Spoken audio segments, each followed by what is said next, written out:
And offhand, They only called him the most handsome man in America in 1865 only because I wasn't born yet for another 125 years. remark eerily predicted the gruesome death of one of America's most notorious assassins. The original autopsy of John Wilkes Booth contains some fascinating things. It's an oft-told tale of Civil War-era justice. Around sunrise on April 26, 1865, Abraham Lincoln's assassin, John Wilkes Booth, was tracked down to a large Virginia tobacco barn. After refusing to exit, the barn was set ablaze by an overzealous tracker. But before Yeah, but there were two people in that barn. A man by with the last name Harold, and they say it wasn't Booth in there. It was a man with the last name Boyd, which is kind of crazy because he could escape the inferno, Booth suffered a gunshot wound which would lead to his death. After he died, Booth's body was wrapped in a horse blanket and transferred from a market wagon to a steamer ship to a government tugboat and finally onto an ironclad, the USS Monmouth. Yeah, but they never did the autopsy. I want to get into the conspiracy of it though, not what they say. Uh, uh, uh, uh.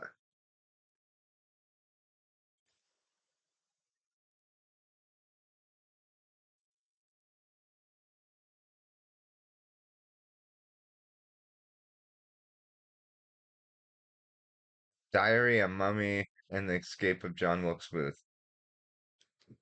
I guess the White Files is always good, but it's The story of how he escaped and who helped him do it. This episode of the White Files is brought to you by Delete Me. Everyone thinks they know how Lincoln died. John Wilkes Booth shot the president, escaped, and was killed 12 days later on a Virginia farm. But the FBI's own forensic tests discovered Booth's diary is missing 86 pages. Pages filled with names, payments, and secrets. Lincoln's assassination wasn't the work of a single extremist. It was a plot to take control of America. Yep. And it worked. The evidence exposes secret allies. Well, it didn't really work. The Union still held onto the power even after Lincoln's demise. So I mean, here's the thing: John Wilkes Booth, he was a Confederate, a sympathizer and supporter. He really believed in the Confederacy, and when they lost the war, um, a bunch of men from that side decided that they were going to try to take control over the government. And obviously that didn't work. They just killed the leader of the Union. You know, it didn't help them accomplish anything really. Strange cover-ups, and why the truth was buried for more than a century. This isn't the story of how John Wilkes Booth died. This is the story of how he escaped and who helped him do it.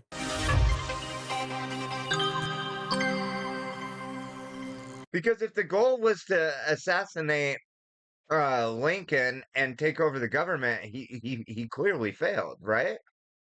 Because if he did escape, if he did not die that night in the barn in 1865, and they say he lived another 38 years and committed, you know, when you self-do yourself in, they say that he drank a bottle of liquor that was laced with something. I can't remember. It's not arsenic or cyanide, none of that. It was something else. I can't remember the name exactly. But they say that the man who escaped, who was claiming to be John Wilkes Booth, died 38 years later. I mean, if his goal was to take over the government, I mean, it obviously didn't work, you know? He had to go into hiding.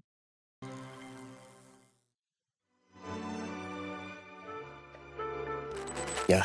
Human, code red. I need to borrow about 500 grand. What? Not deep enough. Remember, Eddie. Those are Mission could smile if it was me. Data is online. A hand delete Emerald all west me leave. House times that affect my body. In early 1865, the Civil War was in its fourth brutal year. The Confederates were losing, but they continued to fight, and Union casualties continued to mount. During this time, John Wilkes Booth was one of the most famous actors in America. He was known for his emotional performances and striking good looks. Dark hair, unusually dark eyes. He was lean and athletic. He was the first documented celebrity to have his clothes torn by infatuated fans. I am ever so grateful, sir. It is my pleasure entirely. Booth was obsessed with Shakespeare's Julius Caesar, a play he performed with his brothers. He saw Lincoln as a tyrant, like Caesar. Booth was from Maryland, a slave state. He identified as a Southerner, so when war broke out, he became a Confederate spy. As an A-list celebrity, he could move freely in polite society. He socialized with wealthy businessmen, politicians, and all kinds of important people. He then sent their secrets to the Confederates. Through a clerk with access to Lincoln's private correspondence, Booth saw the president's plan for after the war, and it horrified him. Confederate leaders would be tried for treason. Their land would be given to former slaves who would also get the right to vote. Everything the South stood for would be erased from history. He had to act. Feeling lonely and looking for a significant crazy. someone, but dating sites don't work for you? But that's not what ended up happening, obviously. Anyone who knows any of American history knows that they didn't take American patriot, whether they were on their side of the Confederacy or not. They didn't take away any American's land and give it to the past slaves. I'm not saying whether we should have done that or not, but that, in fact, did not end up happening. Booth came up with a bold plan: kidnap Lincoln. If the North wanted their president back alive, they would have to release all Confederate prisoners of war and give the South better terms. Booth assembled a team, and after months of planning, they were ready. Then, just before the plan went into motion, General Robert E. Lee surrendered at Appomattox. Booth was devastated. The war was over, and now the kidnapping plot was useless. Then, Booth had a stroke of luck. He overheard that the president would be attending a play at Ford's Theater in Washington, D.C. Booth knew the theater well. He performed there many times. He even knew where the president would be sitting because Lincoln attended one of Booth's performances there. So Booth came up with a new plan: kill the president during the play. He knew he could move around the theater freely without raising suspicion, so getting in wasn't a problem. Getting out was. But John Wilkes Booth had friends in high places who wanted Lincoln dead as much as he did. They would help him escape. His contacts weren't Confederate spies deep in the South. They were right here in Washington, inside Lincoln's own cabinet.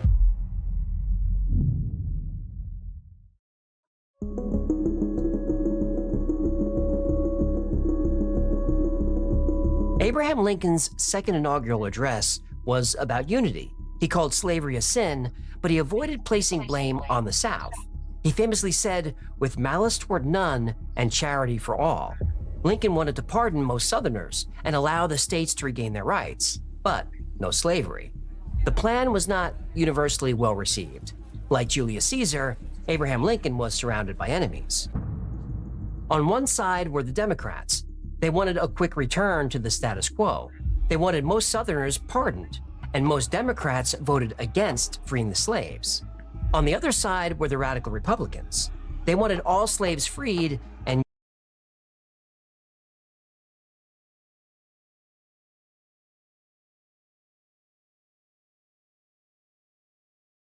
On one side were the Democrats. They wanted a quick return to the status quo. They wanted most Southerners pardoned.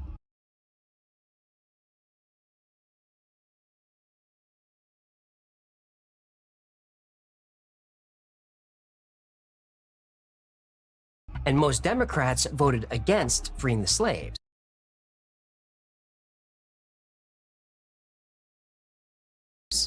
On the other side were the radical Republicans. They wanted all slaves freed and given the land seized in the war. They wanted federal military control of the southern states and harsh punishment. Radical Republicans weren't just in Congress, they were in Lincoln's own cabinet. Secretary of War Edwin Stanton was the most powerful man in America after Lincoln. He controlled the military and all federal law enforcement agencies, but he could not control President Lincoln. Stanton believed showing mercy to the South was a betrayal of everything the Union soldiers died for. Lincoln wouldn't budge. But Vice President Andrew Johnson would. His loyalty was flexible. Stanton could control him and become the real power in Washington.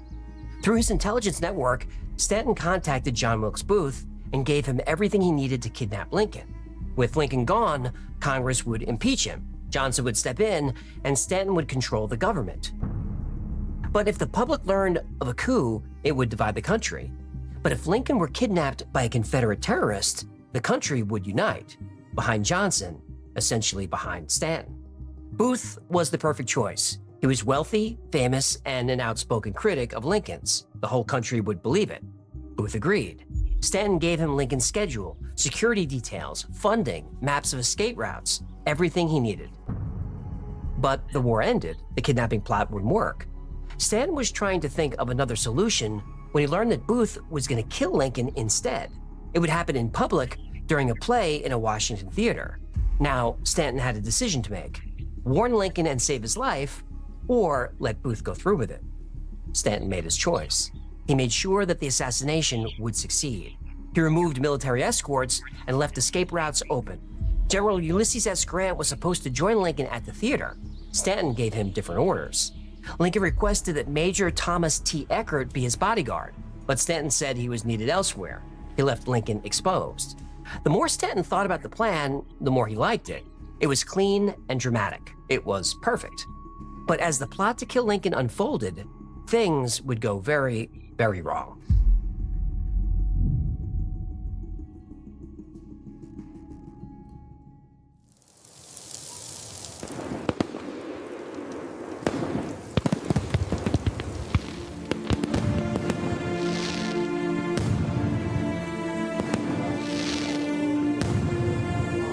Gives our slaves freedom that they take up arms against us?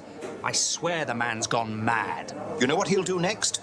Bring his carpetbaggers down here. Northern men with clean coats and dirty hands, buying up what's left for pennies. I did not fight to live under a Yankee boot. Lincoln cannot be allowed to continue. This is tyranny. If Lincoln will not listen to reason, we must take our grievances to the Congress. This is not merely about politics anymore, sir. It is about the future of the Republic. We have to move against him now, while we still can. And what would you have us do? The war's lost. The Confederacy's ashes. What's left but survival? Sometimes survival is cowardice. Sometimes history demands blood to balance the scales. You speak of treason. I speak of patriotism. Be careful, John. Union spies are everywhere. These walls have ears. Oh, let them hear. History listens too. I'll not stand by while Lincoln crowns himself emperor of a mutilated nation. You're an actor, not a soldier. Don't play hero in the wrong tragedy. Every play needs its villain. History will decide which one I am. Damn. Do you support Israel and the Jewish people? Now, more than ever, Israel needs committed friends around the world. Don't bring that shit. On April to my 14th, street. 1865, Washington, D.C. was celebrating. Robert E. Lee had surrendered at Appomattox 5 days earlier. The Civil War was over. But something had Lincoln rattled. During a cabinet meeting, he mentioned a recurring dream he had about a president being assassinated. Did you guys know that the first submarine was actually used during the Civil War? I actually found that out. Yeah. Considering why did they need submarines? I mean, I don't know the ins and the outs of things, so I mean, I just don't understand why they would need it unless like people from the South were coming like by ship, but I don't know. I don't know why the submarine would be used in the Civil War. Killed by a shot to the back of the head. Secretary of War Edwin Stanton listened, but said nothing. President Lincoln and his wife Mary Todd decided to celebrate by watching a performance of Our American Cousin that night at Ford's Theater. Booth's plan went into motion. That morning, he drilled a peephole in the door of the presidential box at the theater. He'd know exactly when to make his move. Evening came, and the president and first lady settled into their seats. Outside the I've door, never seen Lincoln's that bodyguard play. was replaced I'm by John curious, Parker, who had a history of being drunk what and it's sleeping like. on duty, assigned by Edwin Stanton. Once the play started, Parker left his post and headed for the saloon. The only person left outside the door was Charles Forbes, Lincoln's valet. Forbes wasn't a bodyguard. His job was to run errands and plan travel. So when Booth approached the presidential box, Forbes let him pass. Just another celebrity stopping by to see the president. Once inside, Booth quietly wedged a piece of wood behind the door and broke the lock. Now, all he had to do was wait for the right moment. And that moment would come during the third act, the biggest laugh of the night. The line, "You psychologizing old man trap." He knew exactly when this line was said. At 10:15 p.m., the audience exploded in laughter.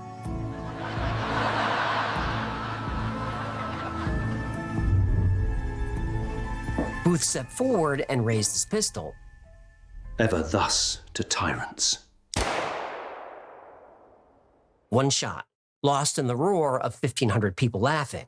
President Lincoln slumped in his chair. Booth jumped from the box and onto the stage. At first, the crowd did nothing. They thought this was part of the show. Then Booth raised his knife and yelled, "Sic semper tyrannis," thus always to tyrants, the line Brutus said when he stabbed Julius Caesar. It's also the state motto of Virginia. Booth turned to run and felt pain shoot up his left leg. Yep, he broke his ankle, but adrenaline kept him moving toward the unguarded back door. Outside, a horse was waiting. Within the hour, Edwin Stanton took control.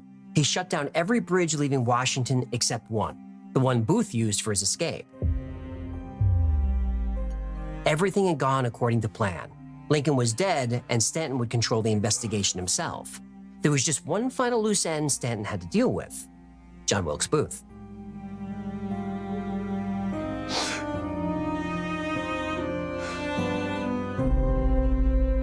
Why was he crying? He was getting everything he wanted.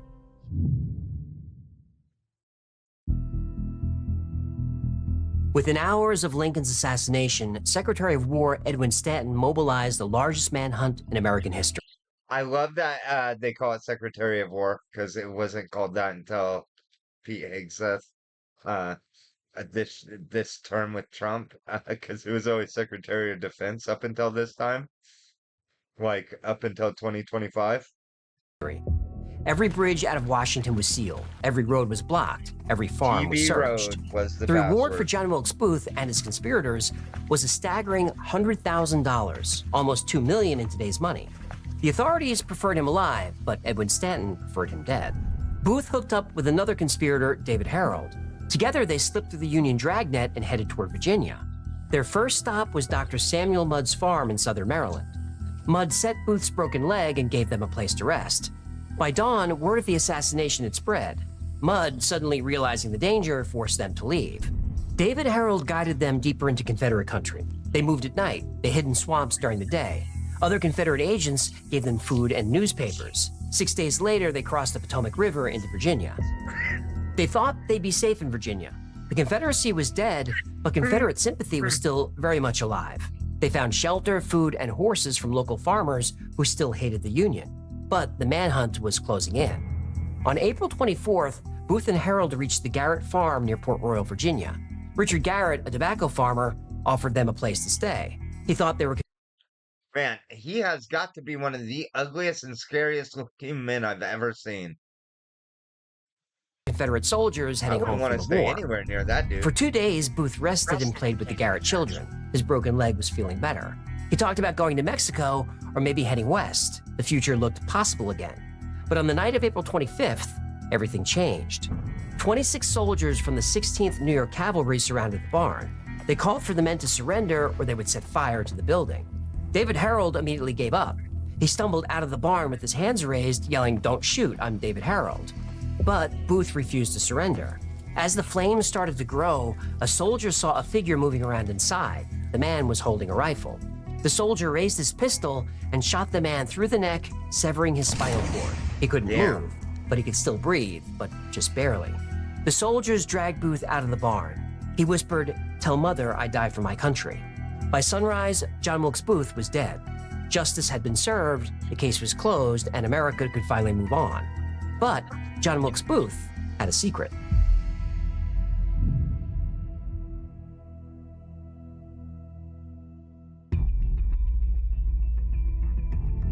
At the height of his career, John Wilkes Booth was one of the highest paid entertainers in the world, earning close to $500,000 a year in today's money.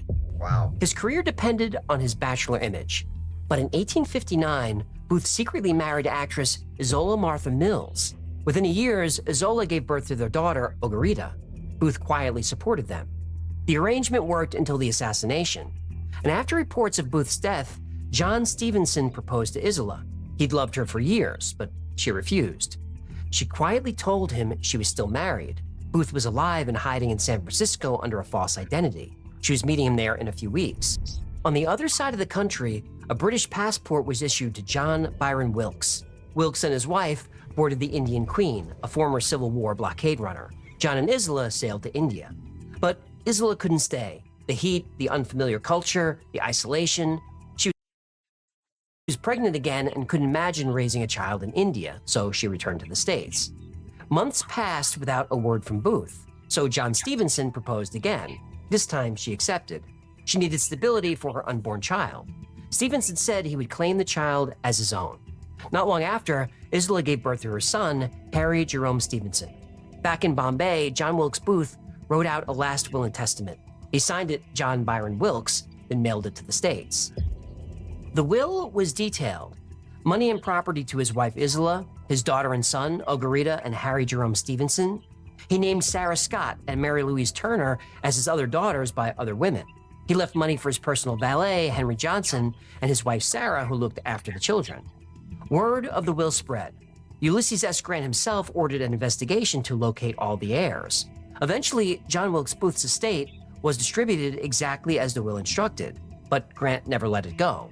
How could a man named John Byron Wilkes know every detail about Booth's secret life, his lovers, his children, his financial affairs, information that only Booth would know? But aside from the will, Grant had no real evidence. He was forced to let it go. So the official story was John Wilkes Booth was killed on Garrett's farm in 1865. But in the summer of 1872, someone saw a ghost in a dusty saloon in Texas. And that ghost was pouring whiskey and reciting Shakespeare. Oh boy. It was John Wilkes Booth's Introducing ghost. No Man's Sky version 6.2. We're sick. A new gravity.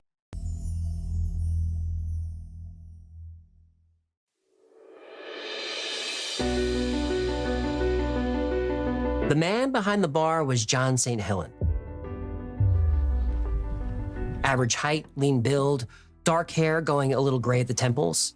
He quoted Shakespeare from memory, and when he thought nobody was looking, he practiced drawing a pistol from his coat. St. Helen drifted into town in the spring of '72. He said he was from back east, but didn't talk much about his past. That suited everyone fine. Texas in 1872 was full of men running from something. After a few whiskeys, John St. Helen would recite full Shakespearean soliloquies. It was during one of these performances that Finus Bates first walked into the bar. Bates was a young lawyer from Memphis, smart, ambitious, easy to talk to, the kind of man who bought drinks for interesting strangers and listened to their stories. St. Helen and Bates hit it off immediately. The bartender was well-read, articulate, and had opinions about everything from politics to poetry. They spent hours talking after the saloon closed, sharing whiskey and stories.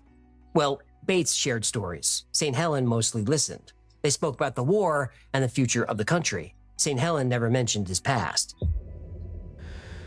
That winter, St. Helen caught pneumonia. For days, he ran a high fever and drifted in and out of consciousness. Bates sat by his bedside, convinced his friend was dying. On the third night, St. Helen grabbed Bates by the wrist and pulled him close. He was still running a high fever, but his eyes were bright and focused. Finus, I need to tell you something before it's too late. I'm not who you think I am. My real name is John Wilkes Booth. Bates thought John was delirious, but he wouldn't stop. He told Bates everything: the conspiracy, the escape, the years in hiding. He described details that only Booth would know: the layout of Ford's Theater, the feeling of the wooden stage beneath his feet, the sound Lincoln made when the bullet hit. Bates was stunned. Either his friend was having the most elaborate fever dream in history, or he was the most wanted man in America. By morning, the fever had broken, and John St. Helen was going to live. And that's when the panic set in. He said too much. What have I done? 3 days later, he was gone. All that was left of John St. Helen was an empty room and a bartender's apron hanging on a hook. John Wilkes Booth had once again disappeared.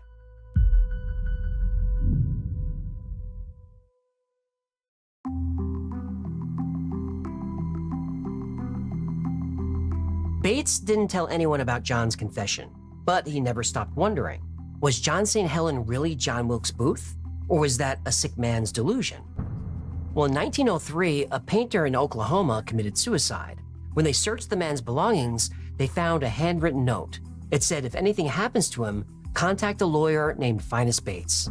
The telegram reached Bates 3 days later. After 26 years of questions, he was about to get an answer. When Bates arrived at the funeral parlor, his hands were shaking. The undertaker led him to a back room where a body lay on the table.